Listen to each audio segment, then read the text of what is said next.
So apparently Snow White has finally scraped past the $200 million mark globally, and I'm using the word finally the same way I'd use it when my phone finally updates itself after ignoring it for 6 months, with a mix of pity and disbelief. And since we're on the subject of slow motion disasters, let's check in on Rachel Zegler, the woman who's been trying to prove she's a household name like she's auditioning for a Marvel origin story. Now to be fair, the $200 million figure is being disputed like a conspiracy theory on Reddit. Some sources say it's closer to 195, others have it at 221 million. But fine, let's be nice for a second and give Disney the benefit of the doubt. Let's pretend they actually crossed the 200 million line, and let's even sprinkle some extra fairy dust to account for the tax breaks. But the problem is, the movie's budget reportedly ballooned to around $300 million thanks to reshoots and a marketing campaign that had all the billboards at Times Square. So even if you squint and tilt your head a bit, that's still a massive financial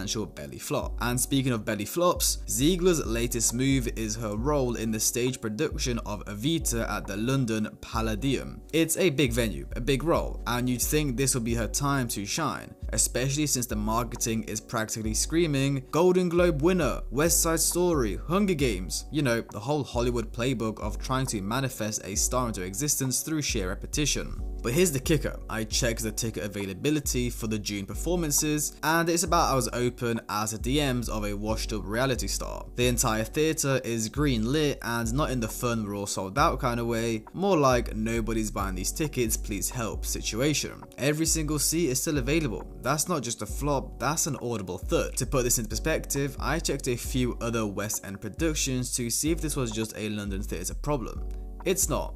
I looked at John Lithgow's show, which isn't exactly Marvel level hype, and even that has significantly more limited availability. The difference is like comparing a Coachella headliner to a local cover band. One actually sells tickets. This is a brutal reality check for Hollywood's latest star-making experiment. They've been trying to manifest Zegler into an A-lister the same way my high school math teacher tried to manifest me into a calculus prodigy, with a lot of hope, a bit of denial, and a complete disregard for the actual numbers. But it's not just a lack of ticket sales that's concerning, it's what this says about her broader appeal. Even if you strip away the Hollywood marketing and Golden Globe buzzwords, the audience still isn't buying what they're selling. It's like they're trying to rebrand Spam as artisan canned ham. You can dress it up all you want, but people still remember what it really is. And it isn't exactly a one-off issue for Zegler. She's already had to watch Snow White circle the drain in slow motion, burning through hundreds of millions with a little to show for it. To everyone who hates when I win,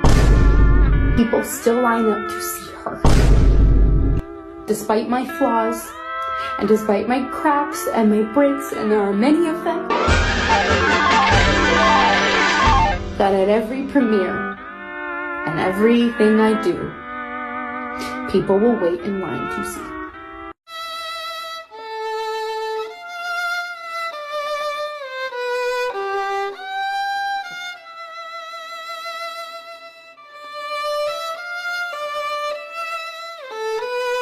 You'd think that would be a wake-up call, but Hollywood seems determined to double down on this gamble. It's like watching someone try to push a car uphill while the brakes are still on. You have to wonder how long they'll keep insisting it's worth the effort. Part of the problem here is that Hollywood has completely lost the plot when it comes to building stars. In the past, actors would cut their teeth on smaller projects, build a genuine connection with audiences over time, they'd work their way up, proving their bankability before being handed the keys to a franchise.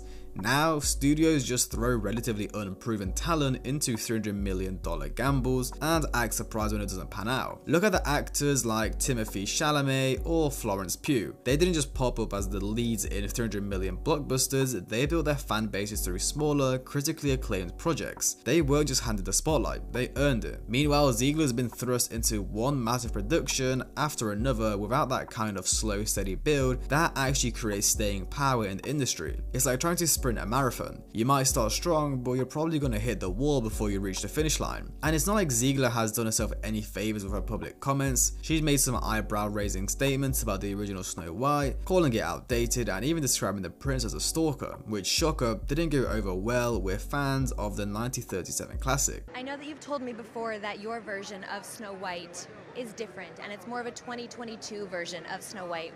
What did you mean by that? I mean, you know, the original cartoon came out in 1937, and very evidently so.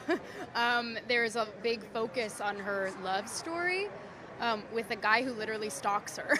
Yeah. Weird. Super weird. So we didn't do that this time. So no Prince? All of Andrew's scenes could get cut. Who knows? It's Hollywood, baby. But it's one of those things. So true, It's yeah.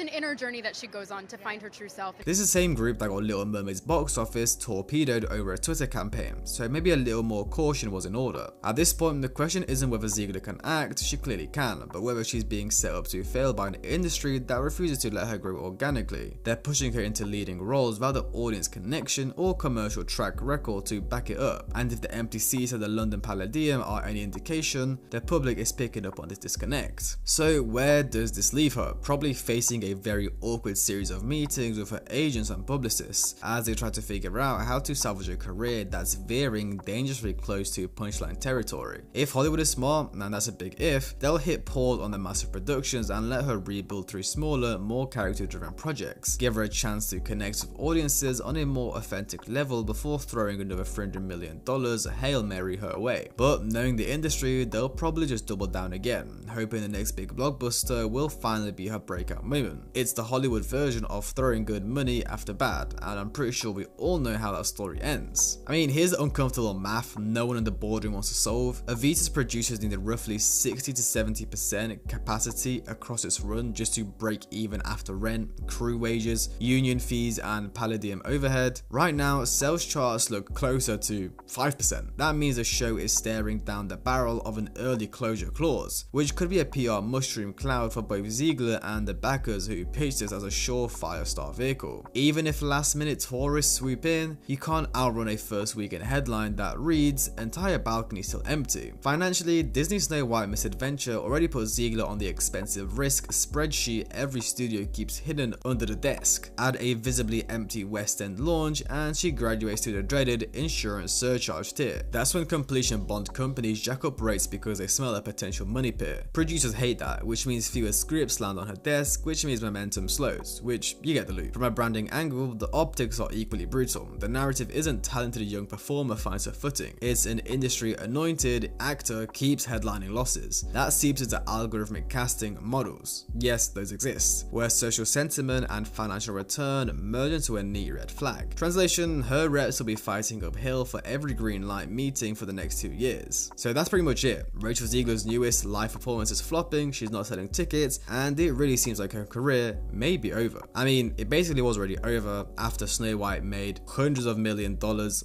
of loss due to her public comments and interviews, which, you know, I've already covered a million of times, so you don't need to hear that again. But anyways, let me know what you guys think in the comments. Hope you guys enjoyed. Like, subscribe, have a great day, and I'll see you guys in the next one.